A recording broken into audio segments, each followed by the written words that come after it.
Gremlins, directed by the legendary Joe Dante of Piranha, The Burbs, and classic horror movie The Howling, this cute and quirky comedy horror graced our screens the same weekend as one Ghostbusters on June the 8th to very critical yet also positive feedback, as it paved the way for mature family movies. With the exception of Indiana Jones and the Temple of Doom from the month before, which was another movie that another legendary producer-director Steven Spielberg had involvement with along with this, Gremlins would be the movie that would birth the PG-13 rating in America, which ultimately put the movie on the map. It eventually landed here in the UK on the 7th of December, right on the verge of Christmas, as it was filmed in that holiday period. Here in the UK, however, it did get slapped with its firm 15 certificate, which it ultimately deserved. There was absolutely no doubt that when it came to the screens it would have the impact that it did. A movie where its main stars were mischievous creatures.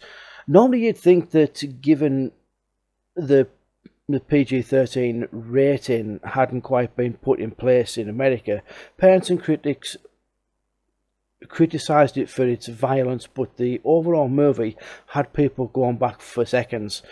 As it stands, Gremlins is a great movie, and like many Spielberg-involved movies, it contains a cast that doesn't necessarily rely on big names of the time, even though it is a Joe Dante-directed film.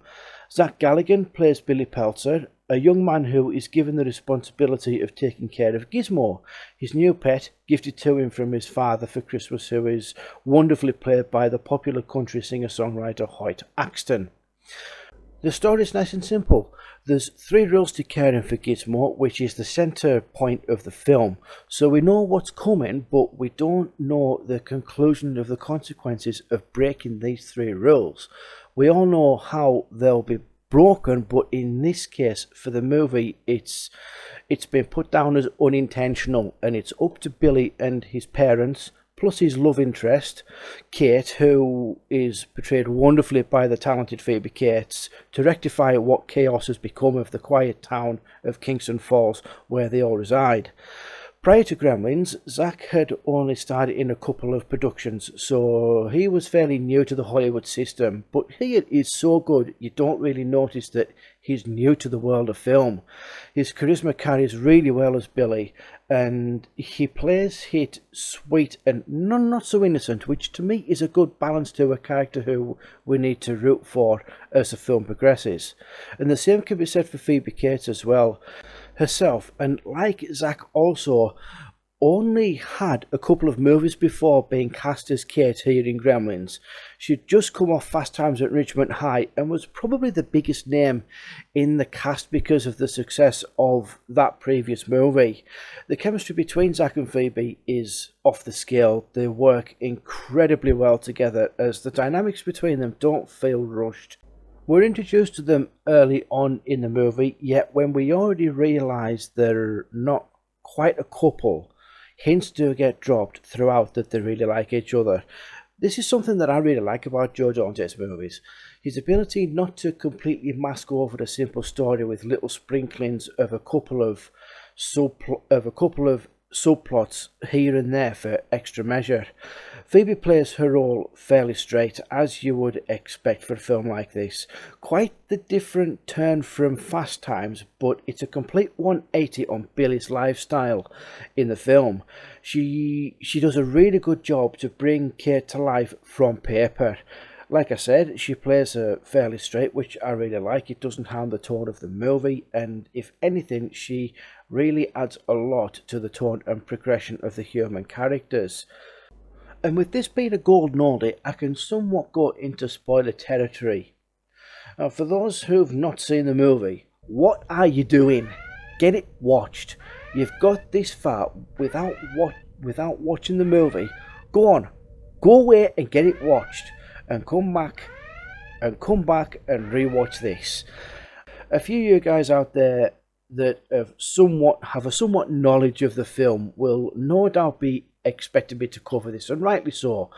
Towards the end of the second act of the movie, the film comes to a grinding halt where Kate reveals a rather grim story about her past.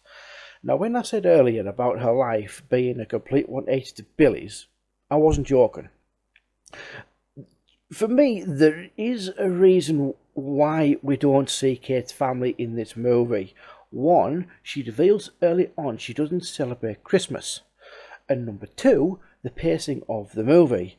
You put two and two together and you kind of see why it was important for the progression of Kate as a character. It's not because she's religious, it's because of this scene in question. It's natural for the scene to be there to actually follow up on what she revealed earlier on in the film, so that we get that dynamic to develop her as a character. Otherwise, Kate would end up being literally a pretty face who is very one-dimensional. And for Phoebe's talent as an actor, it would have been a real waste.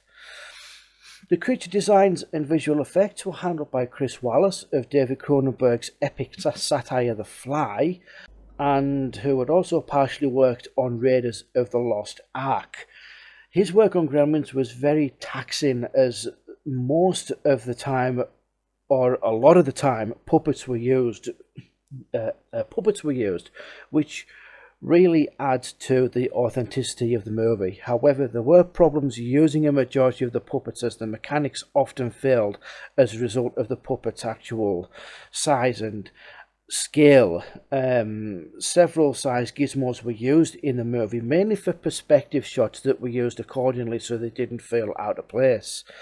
Looking back at the movie, it's really clear how the Gremlins actually look like they could be a children's toy, yet some of the close-up shots that we see in Gremlins, you can really see the viciousness of these night dwellers.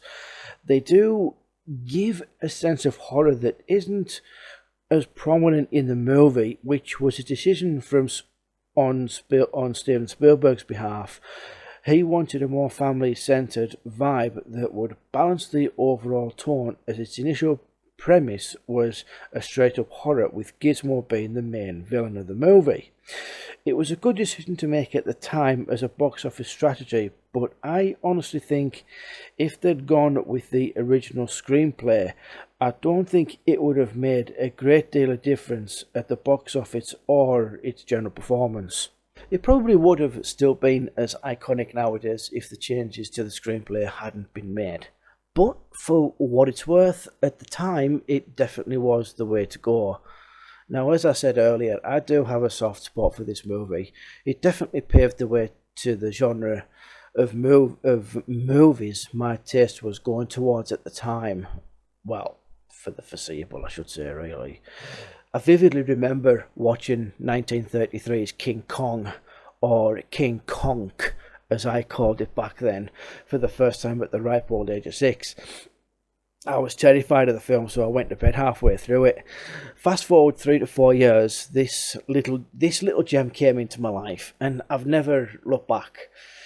It's by far my favourite Joe Dante movie, with The Howling and the very underrated Matinee in there as my overall top 3 from Joe. The characters in Gremlins are pretty much spot on, as well as the cast. Visually, it's excellent with great creature designs. Not much more could have been done to improve on them, and as always with practical effects, they stand the test of time. So well done, Chris, and the rest of the crew involved on the movie. Looking back on Gremlins, it's given me the incentive to go back to the 80s. Not so much for the nostalgia, but more for